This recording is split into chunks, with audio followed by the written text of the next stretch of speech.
Some active cancer treatments can cause what we call chemotherapy-induced peripheral neuropathy, and that is tingling, pins and needles or numbness, most commonly to your hands or your feet.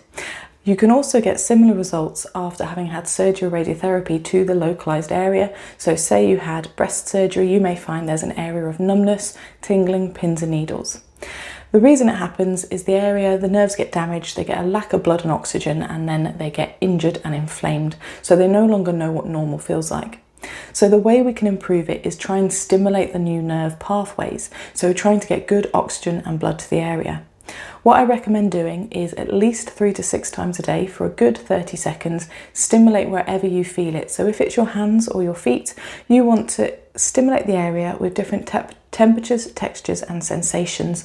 The weirder the better. So hot, cold, deep heat's quite useful because it lingers for a while. The same with mentally creams, it lingers for a while. Something rough, something tickly like your nails, something soft, dogs' toys, children's toys, whatever. Just try and get the area to be stimulated.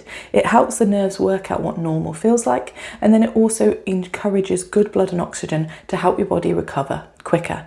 You would do the same thing if you had localized sensations to any other part of the body.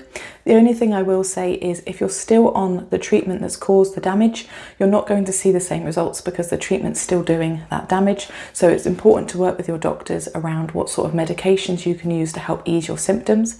But for the most part, if we catch it early and you get on with the exercises, you should see improvements in as little as 3 or 4 weeks, but it can take a while to see true bigger improvements.